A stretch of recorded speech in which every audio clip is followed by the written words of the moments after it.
I'm Hans Dortmans from the Netherlands. I'm at Full Frame Festival with my documentary Divine Pig. Now, how did you find the story of this the butcher who basically turned a pig into his pet on numerous occasions? Well, the film took about 3 years to make, and I found this butcher about after a year researching.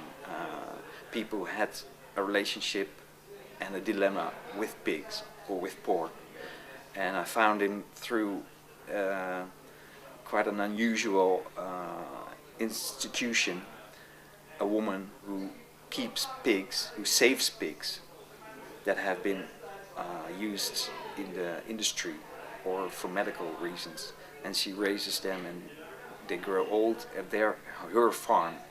So she's sort of a savior for pigs, and she told me that she was gonna go on a trip with a pig owned by a butcher, walking along the beach, and she even wanted to companion him to his last trip to the butcher, to the slaughterhouse. So that's when I thought, I've got to see this butcher who has one pig and walks with it and brings it to the slaughterhouse himself. And she decided on the way to the slaughterhouse to save the pig. So she decided that she noticed that the pig had difficulties keeping on moving, and then she said, he doesn't want to, so I'm gonna buy him. So now, how did your relationship with the butcher? Because you spent a year with him, correct? Yeah, more than a year. Yeah. How did your relationship with the butcher evolve over this time, and the pig? Well, I was mostly following his emotion with the pig, and I also was close to his initial feelings towards the pig, which is his love for the pig, but also the love for its meat. So this dual relationship also is something which I feel myself really deeply, which motivated me to make film. And for him, it didn't change throughout that period, but I noticed that he got sort of caught in a trap, and for him it became, in the end, more or less hard to do what he already had set out to do. And for me, I felt the same. Now, is it hard for you to talk about the film without spoiling it? It is.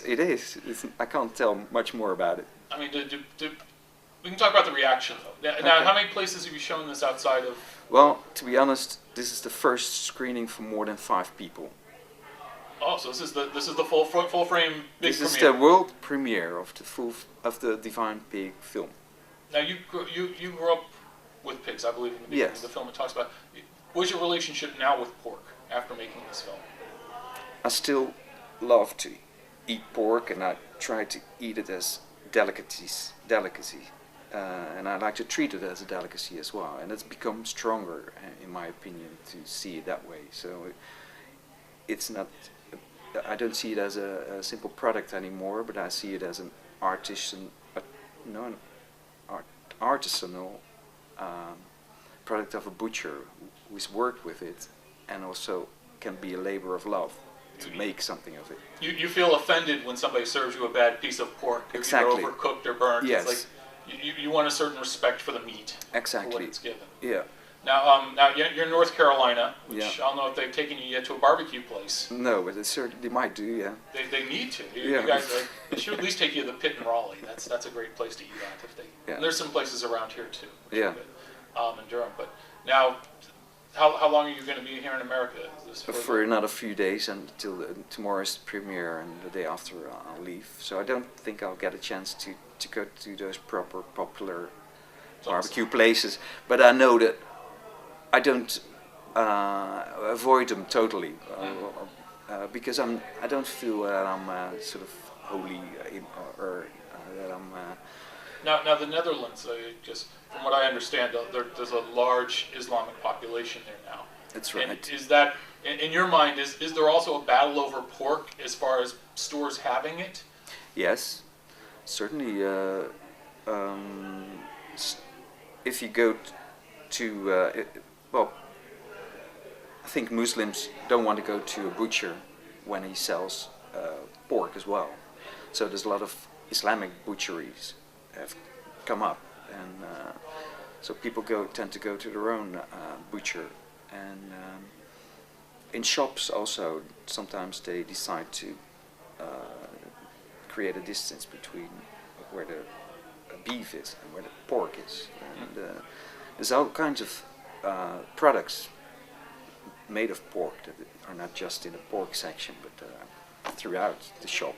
So many particles of pork is used for any product. So, and I know that some Muslims really tend to focus on what's haram in all those products as well. So they avoid to eat those. Now the unclean part of the film deals with the whole biblical unclean element of the pork. Right. Were you kind of amazed to discover that it wasn't as bad off as Leviticus says in the Bible? Yes. Well, if I understand you correctly, it is.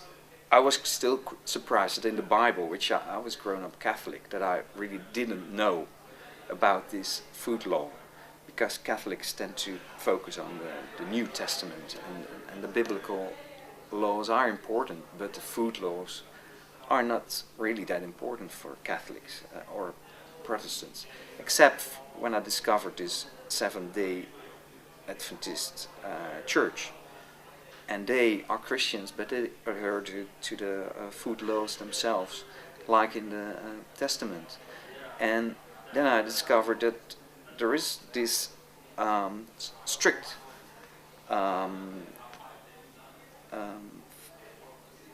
strict law on not eating this particular animal, a pig. And for me it felt really strange why they made an exception for this animal, and had to be it had to be defined elaborately, cloven hooved, not eating. Well, no. And I found it really strange that because of those specific elements, one animal would be excluded from our diet. Do you find it odd? Because I mean, chickens seem to have the same characteristics as pigs, as far as eating other pigs and stuff. They seem to eat anything you put near them a lot of times. Is that right? Because they say that pigs are omnivores. They eat anything, but certainly also dead meat, and that's they're slop. They'll eat slop-hogs. So yeah, it's still surprising. So it feels in a way arbitrary, but so that made it interesting to see what might be the reason behind those laws for Jews as well as Muslims. Now, as far as the release of the film goes, first question, because it's only 60 minutes. Yes, 55. 55. Yeah. Do you have 15 more minutes of film to make it longer, or not? No, I'm not planning to make it longer. I think it will be really suitable for television and for DVD. And I don't think it will go in theaters because it's too short. That's right. And I've made it for this length, and I think it's really tight film as it is. So I hope it will work. Now, are you going to do an outreach to? Because here in America, we have a lot of famous TV chefs who are notorious for their love, hardcore love of pork. I mean, you have Duff Goldman, you have Anthony Bourdain, and Chris Constantino, and I'm trying to think of someone else. Michael Simon, the Iron Chef there. I'd love to present a film to those chefs, and not only in England, in America, but also in England and France and whatever. There's chefs who appreciate this type of product and this type of love for the meat and love for the animal. I think it's not only the chefs, but it goes much wider than that. Okay. Well, good luck. Thank Enjoy you. the film, okay. And I won't give away the ending. Thank you.